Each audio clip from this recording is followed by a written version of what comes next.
Hi, good afternoon. Welcome to Mike on the Mic, Charu Lochan Dass. How has COVID been affecting you first personally, and then we could get into business? Hi, Michael. So I would say it has impacted significantly, both on my personal life as well as business, and more so on business than personal life. So you post some stuff on Facebook. You took some particular steps to distribute masks. What was that initiative like, and what was the reasoning behind doing something like that? Okay, so as you know, I'm a fashion designer. So at the point, I did whatever I could do to contribute, whatever little that I could have done to contribute. So the best thing for me, or the easiest thing for me to do, was to create masks, because I mean, I deal with fabric all the time. I have stitchers. So we have a little production room, and actually the idea was given to me by a friend of mine, Amanda. She reached out to me and she mentioned to me that, because of the situation just getting worse and worse internationally, not just here, like it's everywhere, right? There are so many designers in the States and other parts of the world that have pitched in and done a little bit to help. And she encouraged me, and I said, okay, well, I have fabric, I have suppliers if I need anything locally that I could have gotten. I had already closed by this time, and I reached out to my staff and I said to them, listen, I think we could give back a little bit, not just our customers who always support us when things are good, but also just our communities, So I asked them, to come on board, and everybody overnight, everybody was willing. My entire team was willing, and everybody came together, and we did 400 masks in a matter of 3 days. And they were all distributed in a matter of 2 days, and still requests are coming in. And that's when I reached out to other designers. I went on social media. I've reached out to other designers, asking them to also do the same, because there's so many requests coming in. And if there's any little thing that anybody could do at this point to help the situation, I mean, we're in a crisis, so why not? So just to clarify to the audience who's now coming in or locked on, Sure. These masks, you manufacture the masks yourself? Yes. And I have stated publicly that they are not approved by any medical agencies or medical entities. This is what we have produced. I did my research and tried to get a filter that we put in between. So I used a fabric which is called black accord. It's made of polypropylene, so it acts as a buffer or a filter against dust or anything in the air. It keeps anything from coming out of your mouth. And then droplets they keep talking about. Droplets. Droplets. So basically, if I'm wearing a mask, that'll protect you, and if you're wearing a mask, that'll protect me. I saw an interesting video actually that somebody forwarded to me on Facebook, and they were saying Croatia, regardless of if you're infected or not, they're using masks, and that has really helped flatten the curve on there. Correct. I saw that also, and funny enough, when that video came out, so many people sent that to me, and I've gotten really good feedback on this, and thankfully, thankfully, we're not at that state as yet, and I hope that we don't get there. But prevention is always better than cure. And so we thought that it was something positive, and it was appreciated by so many people, not just in my area or anything, like throughout Trinidad. It's really been appreciated. Well, that's good. That's great, and it's good to hear, because just a little social experiment I did when I started at work on that particular weekend. I wear gloves the Saturday, the first day, and that wasn't really just to wear the gloves because of the medical warning. It was for me to be conscious of me touching my face, because having a new sensation, you become more conscious about your activity, or you become more conscious of things that you do. But moving on to our next subject now, you said you are working in 3 different industries, and they're all affected. I want to begin because you were talking about the fashion industry and designing your actual masks. How has it affected your business in fashion? Well, I'll be honest. The minute we got news of the first confirmed case, I do have some of my employees are a little bit older, and they expressed concern to me. So I think this was announced on a Thursday evening. Yes, right? yes. I don't have the dates off the top of my head, but it was. I remember it was a Thursday. Yeah. Tuesday or a Friday? Thursday evening, maybe. Tuesday. And so Friday, I went to work, and these ladies at the shop, they were saying that, you know, they don't feel safe having to sit in a taxi and come to work, get to work. And I totally understood, you know, how scared they were feeling. And I said, you know what, I took the decision there and then. I said, let's close for the next 14 days and monitor things and see what happens. And that's exactly what I did with CLD. That's my atelier. That's where I design.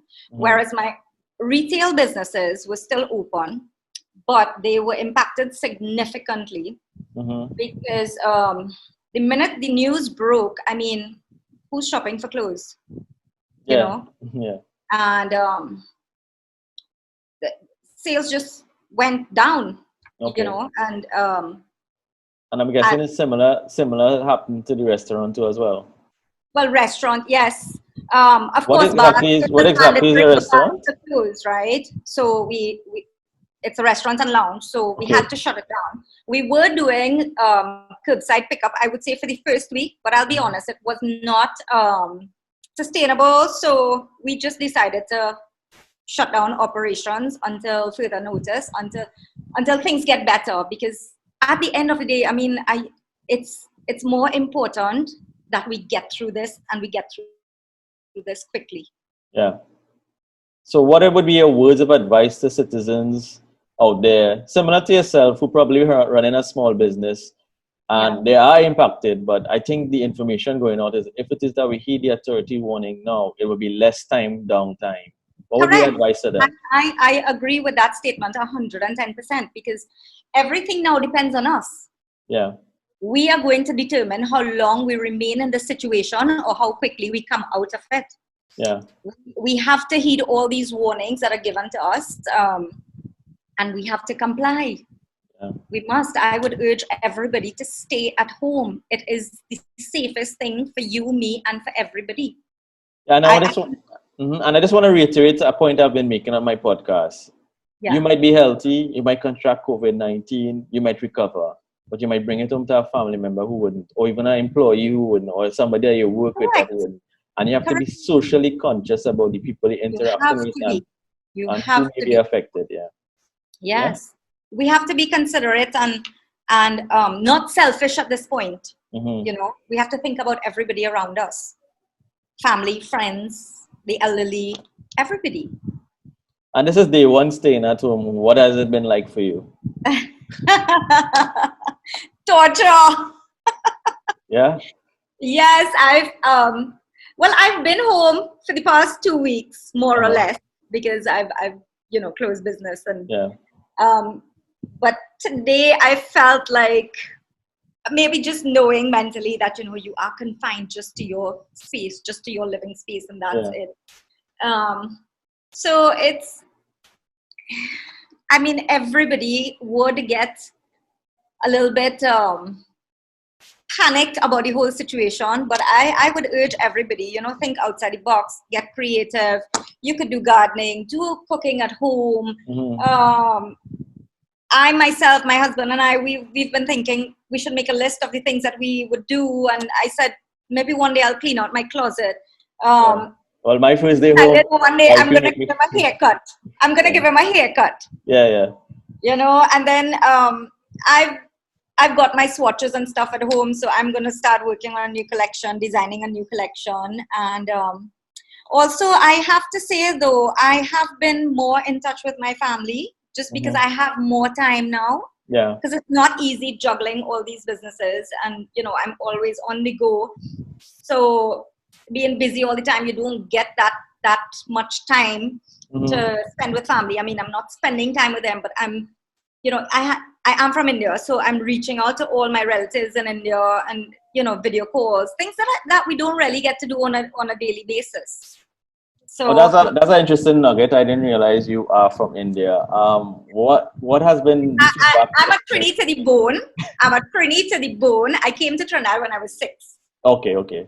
Yes, I grew up here. Okay. But I have relatives, my aunts, my uncles, my cousins in India. So I've been in touch. That's interesting.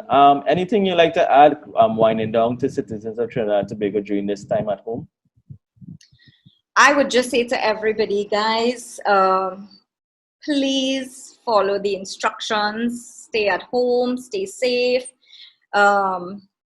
Just really follow all the instructions. It's all we can do.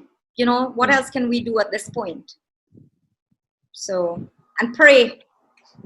And I hope that everybody would remain safe. And like I said, the more we heed all the warnings, I think the sooner we will be out of this. And this is not just affecting you and me, it's affecting everybody, and not just Trinidad, also the entire world. Even recovery, I don't think recovery is going to be that quick. It's going to be a long process, and I know that a lot of businesses are suffering at this point, but we're all in it. We're all in it. And there's nothing that we could really do at this point. We just have to wait till it is over and then start to get in the recovery process. And that too for businesses is not going to be easy, for sure. Or reiterating that point I've been making on the podcast, maybe it's a time for us to really enhance and embrace ourselves for innovation. I think innovation is the key for business now, embracing digital technologies and looking at opportunities. Yeah, we're in a crisis, but they're also think outside the box. Yeah, there are opportunities for new ways of marketing, new ways for digital marketing too as well, especially in these circumstances. But this interview could go on and on and on and develop into so many things. But I mean, that was the final question. I wanted to reiterate to our viewers, heed the authority warnings. It's time to wash hands, use the hand sanitizers, but also listen to the authorities and protect your family, protect yourself. That's very, very important. And that's what we want to reiterate on the program. That is, now is the time to at least protect your family. And if that means, I heard our guru say it earlier today, and I like what he said, this is the first time you could do national service by doing absolutely nothing. Nothing. So, it's so true. At that point, thank you, Charu, for agreeing for the interview, and thank you for being on Mike on the Mic. Thank you for having me.